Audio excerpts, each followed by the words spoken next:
Bon, le café est prêt pour un autre regard sur le monde avec le coup de gueule de Nicolas Bonal. Je suis Gilbert Dawed d'Avatar Édition et notre émission d'aujourd'hui s'intitule Kubrick et Jean Gabin. Finalement, Nicolas avait encore en réserve de la paranoïa positive, ce qui explique cette émission dédiée au cinéma et qui est vraiment la dernière de la saison. On revient à la fin du mois d'août, censure permettant, avec, nous espérons, de nouveaux micro-pros. N'hésitez pas, si vous le pouvez, à nous aider financièrement. Toute aide, même minime, est la bienvenue. Comme d'habitude, avant de commencer, un rappel du triptyque de YouTube et d'Odyssée. N'oubliez pas de cliquer sur s'abonner, la cloche des notifications et sur le pouce vers le haut. Et merci d'avance d'être resté avec nous jusqu'à la fin. Café, et c'est parti. Alors, Nicolas, pourquoi Kubrick et Jean Gabin? Alors, je précise que j'écris sur le cinéma d'une manière unique au monde, comme me l'ont dit beaucoup de gens, y compris Jean-Jacques Hano, donc à qui j'ai dédié un livre comme on sait. J'ai une vision du cinéma particulière. Je considère que le cinéma dit tout le temps la vérité.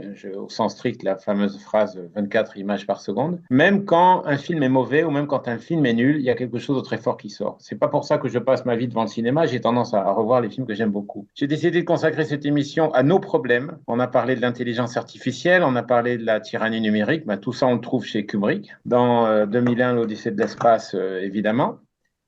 Et on a parlé des banlieues, des problèmes des banlieues, des remplacements de population, de la brutalité de la vie modèle ordinaire. J'ai pas encore acheté mon livre, on m'excuse. Jean Gabin, donc Mélodie en sous-sol. Alors, je vais commencer par Jean Gabin, ensuite j'attaquerai sur Kubrick, parce que Kubrick, évidemment, c'est mon cinéaste préféré et c'est plus large. Je me suis rendu compte que j'ai réussi à peu avoir tous les films français que j'avais pas vus ou à les revoir grâce au site russe, comme tout le monde. Donc j'espère qu'ils vont nous les bloquer aussi, comme ça on pourra plus rien voir, c'est très bon. Après, ils nous mettront la 15e dose de vaccin. Après, ils nous diront les 15 minutes, les 5 minutes, les 5 secondes. Vous n'avez pas le droit de bouger de votre lit. C'est ce que veut Tartine Rousseau. On sait que j'ai beaucoup d'admiration pour Sandrine Rousseau. Hier soir, je relisais en latin pour m'endormir le 6e chant de l'Énéide et franchement, c'est la pitié. On a beaucoup de chance d'avoir une donzelle comme ça aux commandes et j'espère qu'elle sera futur Premier ministre à la place de Borne ou peut-être même un futur Premier président. Donc Jean Gabin, c'est par excellence le français traditionnel. Il est d'ailleurs pas seulement que français, il fait un excellent Ponce Pilate dans le meilleur film sur la question de Jésus-Christ qui a été interdit à Hollywood à l'époque. C'est assez amusant, ça s'appelle Golgotha. J'ai pu trouver le disque grâce aux Italiens. Il est remarquable, le film Golgotha. Ils ont considéré que ça allait être dangereux pour eux, c'est ce qu'a dit Zanuck à l'époque. Moi, comme on sait, j'adore les Juifs, donc je dis ça vraiment comme ça. Et ensuite, on a eu notre cher Duvivier qui avait fait Golgotha, qui a fait une belle carrière hollywoodienne avec les plus grandes stars, y compris Rita Hayworth. Ils n'ont pas à l'époque visé Duvivier, ils ont dit le film est un drôle de message. Il faut dire que le Jésus-Christ, c'est le meilleur copain de Céline, c'est le Vigan. Donc c'est assez marrant. Mais bref, Jean Gabin donc incarne la France traditionnelle et puis il incarne celui qui va se heurter à la transformation gaulliste. Moi, il y a un moment où je tourne la page avec De Gaulle et tout ça, ça suffit. Je ne sais pas pourquoi. La France a été détruite sous De Gaulle. Est-ce que ça a été fait sur ordre? Est-ce que ça a été fait par distraction? Est-ce que ça a été fait par bêtise? J'ai déjà expliqué 10 fois que celui qui le dit dans ses livres avec ses entretiens avec De Gaulle, c'est Michel Debré. Donc je vais prendre 3 films parce que je ne veux pas faire une émission contre De Gaulle, j'en ai rien à foutre. Je vais prendre 3 films. Donc le premier, c'est celui que j'ai mis grâce à mon ami Stroberg de Nouveau Monde, qui m'aide beaucoup en ce moment et que j'aide. C'est Mélodie en sous-sol. Donc on se souvient que Jean Gabin sort de prison. Donc il y a une rupture. On ne sait pas combien de temps il est en prison, 5 ans, 10 ans. Sa femme n'est pas allée le voir. Sa femme, c'est la femme du boulanger. C'est l'actrice de La femme du boulanger. 25 ans de plus. Elle l'attend dans sa banlieue. Alors on va voir comment ça se passe. Donc il est d'abord dans le train de banlieue. Il rentre chez lui en sortant de prison en train de banlieue. Il y a tous les crétins qui comparent leurs vacances. Moi, j'ai fait le super camping de Bidule. Moi, j'ai fait le super camping de Palavas-les-Flots. Moi, j'ai fait tous les campings de Bretagne. Moi, je me suis pris 25 jours de pluie dans le Finistère Nord. Donc, ils sont tous euphoriques. Et il y en a un qui dit, moi, je vous emmerde, je suis plus malin que vous. C'est le fameux Bernard Musson qu'on voit dans tous les films à l'époque, qui a des petits rôles. Tu sais, c'est un grand avec les cheveux blancs et qui a fini dans le cinéma érotique, comme presque tous les gens à l'époque dans les années 70. Parce que quand je dis que la France a été détruite à cette époque, je sais ce que je dis. Elle n'est pas plus détruite aujourd'hui qu'à l'époque. À l'époque, elle est déjà cassée. Et Musson leur dit, moi, j'ai fait 2 semaines en Grèce, tout frais payé. Et je suis plus malin que vous. Ça, c'est typiquement le français moderne. Moi, je suis plus malin que toi parce que je me suis acheté ça, j'ai fait ci, ma voiture électrique fait 320 km au lieu de 280, etc., etc. Tu as vu d'ailleurs une chose marrante? Il y a un bateau qui s'est coulé aux Açores. Il y a eu 4000 voitures allemandes électriques. Donc, apparemment, ça a encore pris le feu. Et puis, personne n'en a parlé. C'est assez drôle. Tatiana le savait grâce aux médias ukrainiens. Mais nous, on ne le savait pas en Europe occidentale. C'est assez marrant. Le Canard enchaîné a fini en parler. Mon ami l'amiral Gaucheran qui me l'a envoyé. On a bien rigolé. Bref. Jean Gabin, donc, ensuite revoit sa femme et sa ville, il arrive à Sarcelles. La ville a disparu. Il n'y a plus de ville. Il n'y a que des bâtiments américains et il dit ici, c'est New York. Il n'y a plus de Sarcelles. Donc, on est dans la politique gaulliste des villes nouvelles, mise en place par un catho socialiste de gauche, mais gaulliste comme tous les socialistes à l'époque, Paul Delourier. Et donc, on a décidé en même temps de remplacer les populations. Ça va prendre un peu plus de temps, ça va arriver après. On commence ensuite à entasser des Français qui viennent de banlieue à cause du développement économique et industriel qui est trop fort. D'ailleurs, même Debré le dit. Et Debré ajoute qu'on a quand même des inflations de 15% à l'époque. Et c'est pour ça que le directeur de la Banque de France, le gouverneur de la Banque de France doit augmenter les taux. Donc, on est dans un autre monde. Et sa femme lui dit, je t'ai attendu, on va vendre la maison, on m'en propose un bon prix parce que le prix du mètre carré vaut plus cher que, comme tu le sais, le prix de l'édifice. C'est comme à Manhattan. Donc, je vais pouvoir vendre et on va passer notre retraite. Et puis l'autre lui propose son plan de guignol sur la Côte d'Azur avec l'attaque d'un casino pour faire comme dans les bons vieux films américains. Alors, c'est ça qui était marrant, c'était de voir au début donc l'américanisation du décor français et ensuite l'américanisation du scénario à la française. Le mec, ce qui l'obsède, c'est d'attaquer les banques et de se faire plein de pognon et de partir au Mexique. Voilà. Moi, j'y étais au Mexique. J'ai été dans toute l'Amérique du Sud. On n'a pas besoin d'attaquer des banques pour aller vivre là-bas, puisque la vie est 10 fois moins chère. Mais c'est pas grave. On va leur expliquer. Ça va prendre du temps. Ça, c'est le premier film de Jean Gabin. Le deuxième film de Jean Gabin dont je voudrais parler, c'est Tonnerre de Dieu. Tonnerre de Dieu, c'est un film de Denis de la Patelière, celui qui a fait un taxi pour Tobruk. Et donc, c'est un vieux monsieur qui prend sous sa protection une prostituée qui casse la gueule à son macro, qui est joué par Robert Hossein. La prostituée est jouée par la très belle actrice Michel Mercier, qui était beaucoup plus belle selon moi que Brigitte Bardot. Et donc, j'ai parlé de ce film parce que le gars est anard de droite. Les dialogues du film ne sont pas écrits par Audiard, mais par Pascal Jardin, qui est aussi bon, voire parfois meilleur qu'Audiard. Et Pascal Jardin donc, se déchaîne au début, et Jean Gabin, à moitié bourré parce qu'il joue un ivrogne mal repenti, insulte les gens qui sont à la table en disant que ça fait 1000 ans qu'ils se font avoir par le système et qu'ils n'ont pas fini. Ça, on est bien d'accord.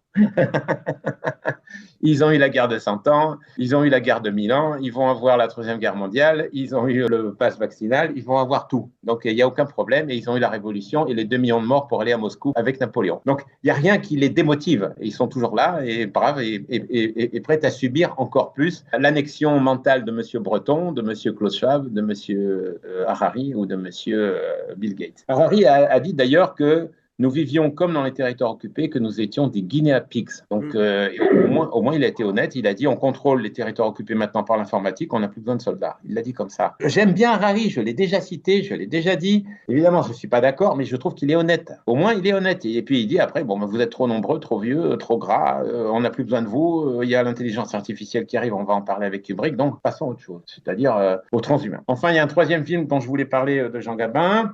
C'est 1970, je crois, c'est La Horse. Donc, c'est un vieux paysan dont le fils a fait trop d'études sous l'université gaulliste. Thierry Pfister, mon éditeur, raconte dans son livre sur la génération Mitterrand que la catastrophe politique et l'ultra-gauche ont pris le pouvoir sous De Gaulle, essentiellement à cause de la guerre d'Algérie. Les gars ne voulaient pas partir là-bas, donc ils se sont lancés dans la politique gauchiste anti-impérialiste à fond. C'est intéressant, je trouve, comme explication. Et ça nous est resté. Parce que pendant 20 ans, 30 ans, on est resté un pays hystériquement marxiste, alors que moi, j'aime beaucoup Marx, comme on sait, mais pour analyser la société, pas pour la détruire. Et de manière, elle est indestructible, les gens sont trop nuls. Donc, le petit-fils, évidemment, a fait du trafic de drogue, on fait venir des voyous, et tout se passe ensuite comme dans un western. Jean Gabin tue tous les voyous avec ses gendres et envoie promener les shérifs. Et les gendarmes sont gentils à l'époque, ils sont plus gentils que maintenant contre les honnêtes citoyens qui font le ménage. Et voilà. Jean Gabin, donc, c'est mon héros des années 60 de films d'action. J'ai parlé d'une centaine de films dans ce livre que m'a préfacé notre ami commun Le Vigan. Il m'a fait une préface magnifique, très élogieuse. Et puis surtout, comme on sait, Jean-Marie est urbaniste, donc le sujet lui a beaucoup plu. Et le sujet n'a pas plu qu'à lui parce que le livre se vend comme des petits pains. C'est pour ça que j'ai décidé de faire la pub aujourd'hui pour ce livre. Pas tellement pour que ça se vende plus, parce que ça se vend déjà bien, mais pour l'expliquer. Alors, il y a d'autres, évidemment, films essentiels de l'époque. Alphaville de Godard, qui parle de la cybernétisation de la société, qui a fasciné aussi, thème qui a fasciné Guy Debord à la même époque. Il y a évidemment Playtime de Tati. Playtime, c'est intéressant parce que les Français ont disparu et le français comme langue a disparu. Donc, c'est pourtant fait en 1967 qu'il est sorti, le film, un flop total au cinéma. Tati a été ruiné et ça a été la fin de sa grandissime carrière. Apparemment, les gens n'ont pas aimé le message. Ils étaient plus capables de suivre un film de Tati. Il faut être un cerveau un peu évolué pour suivre un film de Tati et pas un cerveau reptilien. Le cerveau reptilien était arrivé avec la télé et les gars n'étaient plus capables de voir un film intéressant. Le problème pour Tati, c'est que ce film, avec ses décors gigantesques qui avaient été construits dans la région parisienne, était ruineux. Le film était ruineux, c'est pour ça qu'il n'a pas pu faire plus de choses. Donc ensuite, j'ai voulu examiner dans le film, au début, je voulais l'appeler De Farbik aux valseuses. Le Valseuse, c'est ce film dégoûtant des années 70 avec Deloubar, Depardieu et Devers, qui s'est suicidé quelques années plus tard avec la drogue. Donc ils baisent tout ce qui passe, ils attaquent les femmes, ils insultent tout le monde, ils sont prêts à se bagarrer, à se biturer. Je rappelle d'ailleurs ce qu'a dit Todd, une notion qui paraît importante, c'est que plein de gens, une fois de plus, accusent les immigrés, les Arabes, les ci, les ça. Il y avait plus de morts violentes à l'époque en France qu'aujourd'hui, sans cette immigration. C'est ce qu'a dit Todd dans son livre sur les catho-zombies. Donc en fait, ça montrait bien que l'époque était très violente et qu'on a mal réagi à cette société. Et ça a créé cette espèce de comportement gauchiste, anarchiste, anti-bourgeois, soi-disant. À l'époque, on disait, sur fond évidemment de déchristianisation. Alors malheureusement, sur la déchristianisation, mon seul héros, c'est un âne. J'ai pas trouvé un seul bon film sur la déchristianisation, donc j'ai repris au hasard Balthazar de mon maître René Bresson, le grand janséniste qui est remonté au cinéaste Zen Ozu, japonais. Bresson montre la déchristianisation des campagnes. Et la victime de cette déchristianisation, c'est un âne qui finit par être sacrifié. Il n'y a plus de crèche, mais il y a juste un abattoir pour l'âne, parce qu'il n'est plus de ce monde. Et ça date de 1967 aussi. Donc on est arrivé très très vite à une catastrophe sous le gaullisme, au moins dans les faits. Après, on peut me bazarder ce qu'on veut sur le souverainisme et sur la grandeur gaulienne de la vision de la France. On a vu où ça nous a mené avec l'Afrique, on a vu où ça nous a mené avec le nucléaire, on a vu où ça nous a mené avec les dissuasions nucléaires. Tout ça, c'était du vent qui nous a ruiné 3 ou 4% de PNB par an. Et ce qui est important à retenir de l'époque gaulliste et ensuite pompidolienne, c'est la destruction des villes, la destruction des campagnes, l'autoroute, etc. Donc j'ai repris un film d'un de mes génies juifs préférés, Stanley Donen, le grand cinéaste de la comédie musicale, dont j'ai beaucoup parlé dans notre livre avec Tatiana sur la comédie musicale. Donen a fait un film qui s'appelle Un voyage à deux, avec Albert Finet et surtout Audrey Hepburn. Et en fait, on voit que la France est détruite progressivement par la mécanisation du décor à l'intérieur, et que finalement, tu arrives en bagnole, tu restes quelques heures, tu dégages, tu prends une photo, tu bouffes ou tu bouffes mal, tu dégages. Ce n'est plus vraiment du tourisme. Ça n'est plus de la découverte spirituelle d'un pays. Tout cela est complètement terminé. On fait du tourisme rapide. Et après, on arrive évidemment à l'époque des bronzés. Ce qu'il faut remarquer, c'est que les gens se sont parfaitement adaptés à ça. C'est ça qui est dramatique, parce que les gens me disent, vous êtes pessimiste sur les vaccins ou sur la résistance au réchauffement chromatique ou tout ça. Non, non, non, non. Les gens s'habituent toujours à tout. C'est ce que j'arrête pas de dire. C'est pour ça que j'ai fait ce livre sur Dostoïevski, je crois. J'ai fait 200 pages juste parce qu'il y avait une phrase qui me plaisait trop. L'homme s'habitue à tout. C'est tout. Donc voilà pour Jean Gabin, la destruction de la France au cinéma. Alors attention, j'ai quand même rajouté des films des années 90 ou 2000 parce que il y avait quand même un certain intérêt à parler de certains traits. Par exemple, le cinéma bobo, j'ai pris un film de Valérie Lemercier qui s'appelle Marie-Francine. On est tombé un jour par hasard dessus à la télé espagnole. Ça nous a assez plu, donc je me suis dit, je vais en parler. Et il y a d'autres films, évidemment.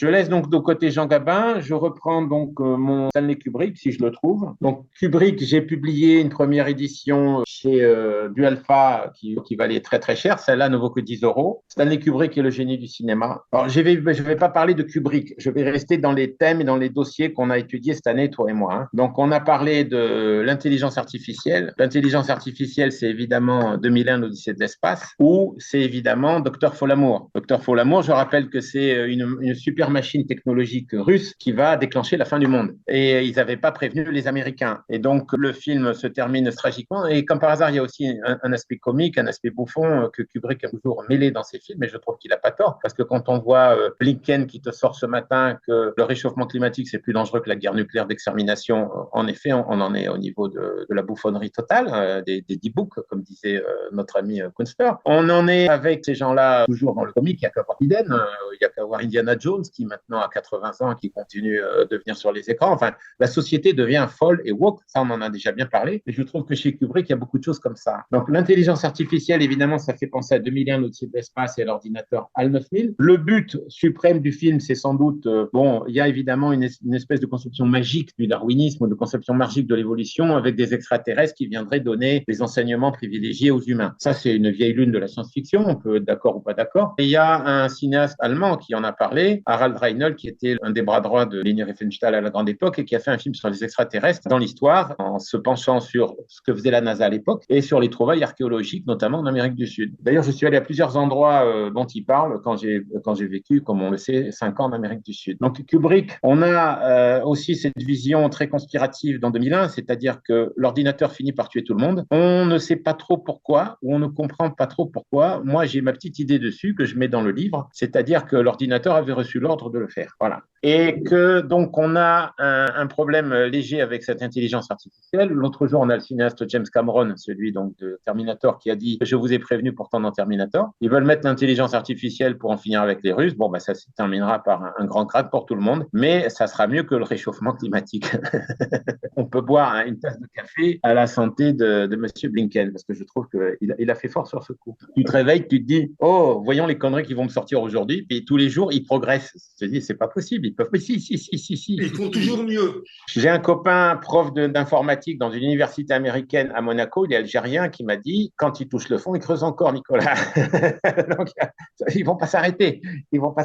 Voilà. Deuxième film, évidemment, dont j'ai envie de parler sur Kubrick, c'est Orange Mécanique. Orange Mécanique, il y a une vingtaine d'années, Serge Kaganski a dit stupidement que c'était le film qui avait le plus vieilli. Moi, je trouve que c'est exactement l'inverse. Je le trouve complètement prodigieux. On a les parents complètement abrutis de télé qui ont remplacé leur fils. Ça, je trouve ça assez… les gens d'aujourd'hui, tu sais, c'est ça. Mais déjà en 1970, quoi, il le montre, Kubrick, c'est fou.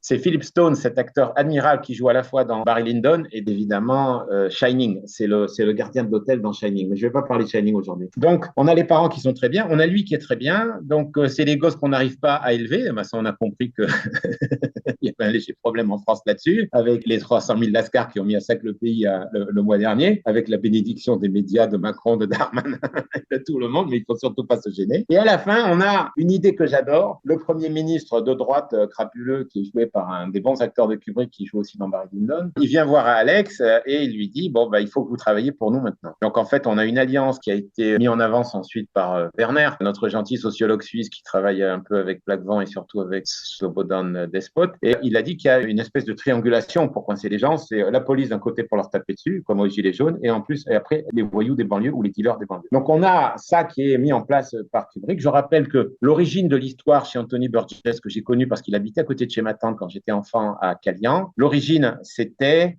que sa femme a été violée par des soldats américains. On ne précisera pas l'origine culturelle des soldats américains parce que faut pas énerver Breton trop aujourd'hui. Mais voilà, ça suffit les messages de haine. Voilà, c'était ça qui s'est passé et donc il a décidé d'en parler de cette manière romancée. Donc ça veut dire qu'un mauvais comportement dans les bases américaines est toujours d'actualité.